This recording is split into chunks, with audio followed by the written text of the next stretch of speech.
Assalamualaikum warahmatullahi wabarakatuh. Saya Hairunisa Swada dengan NIM 1201010126958. Di sini saya akan menjelaskan tentang azas kewarganegaraan. Asas kewarganegaraan itu ialah dasar hukum bagi kewarganegaraan untuk penduduk sebuah negara. Orang yang sudah memiliki kewarganegaraan tidak jatuh pada kekuasaan atau wewenang negara lain. Negara lain tidak berhak memperlakukan kaidah-kaidah kepada orang yang bukan warga negaranya. Secara umum, asas kewarganegaraan itu ada dua. Yang pertama adalah ius sanguinis dan yang kedua adalah ius soli. Yang pertama, ius sanguinis itu adalah asas keturunan yang menetapkan kewarganegaraan seseorang menurut keturunan ataupun pertalian darah. Artinya, kewarganegaraan anak bergantung kepada orang tuanya meskipun anak tersebut lahir di negara lain ataupun bukan kewarganegaraan dari orang tuanya. Contohnya, seorang anak dilahirkan di negara yang berasas ius sanguinis, yaitu Korea Selatan, sedangkan orang tuanya lahir di negara Pakistan yang menganut ius soli.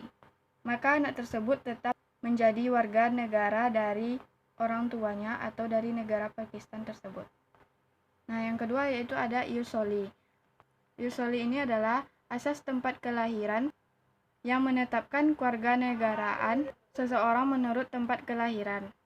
Artinya, kewarganegaraan anak diberikan kepada anak tersebut yang menganut ius soli.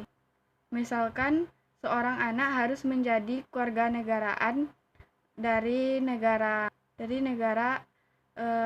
misalnya dari negara Korea Selatan, meskipun orang tuanya lahir di negara Pakistan.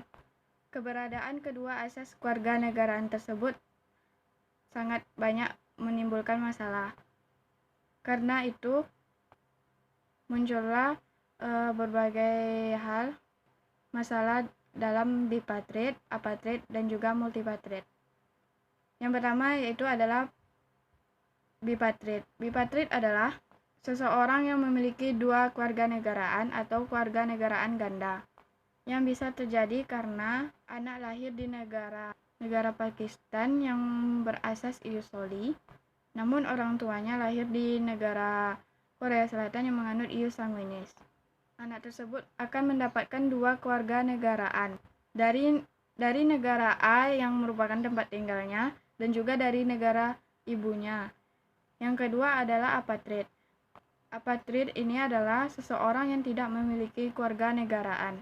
Bisa terjadi jika anak lahir di negara Korea Selatan yang menganut ius sanguinis, sedangkan orang tuanya berasal dari negara Pakistan yang menganut ius soli. Si anak tidak dapat kewarganegaraan negara Korea Selatan karena lahir dari orang tua yang bukan dari warga negara tersebut. Anak juga tidak mendapatkan kewarganegaraan dari orang tuanya karena tidak lahir di negara orang tuanya tersebut. Yang ketiga yaitu multipatrid. Multipatrid ini adalah seseorang yang memiliki dua kewarganegaraan ataupun lebih. Hal ini bisa terjadi jika bipatrid menerima juga pemberian status kewarganegaraan lain ketika dia telah dewasa, namun tidak melepas status kewarganegaraan yang lama. Trias politika adalah kajian secara teoris yang membahas sekaligus menerapkan pembagian kekuasaan. Di dalam kekuasaan itu tersebut ada tiga. Yang pertama, kekuasaan eksekutif, yang kedua, kekuasaan legislatif, dan yang ketiga adalah kekuasaan yudikatif. Kekuasaan eksekutif adalah sebuah lembaga yang ada di pemerintah dan bertugas untuk melaksanakan undang-undang. Kekuasaan eksekutif ini dipimpin oleh seorang kepala negara dan masing-masing negara memiliki kepemimpinan yang berbeda-beda. Yang dimaksud itu adalah presiden, perdana menteri, ataupun raja. Yang kedua yaitu ada yudikatif. Kekuasaan yudikatif ini adalah lembaga yang berwenang sekaligus bertugas dalam membuat dan menyusun undang-undang suatu negara. Perlu Anda ketahui bahwa kekuasaan legislatif dipegang oleh parlemen yang menjadi perwakilan rakyat. Nah, yang ketiga adalah yudikatif. Kekuasaan yudikatif adalah lembaga yang mempunyai kewenangan dan kekuasaan dengan fungsinya untuk mengontrol sebuah atau seluruh lembaga negara yang menyimpang ataupun melenceng dari hukum yang berlaku pada negara tersebut.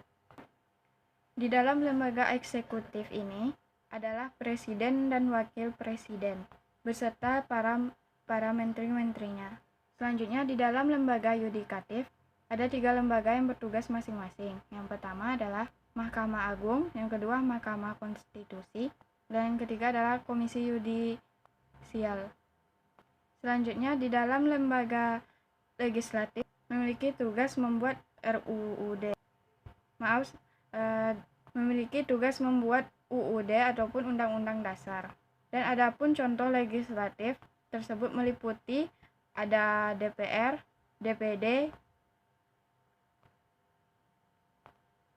ataupun Dewan Perwakilan Daerah memiliki beberapa tugas, diantaranya yaitu mengajukan rancangan undang-undang dasar yang memiliki kaitan dengan otonomi daerah, serta bertugas dalam mengawasi pelaksanaannya.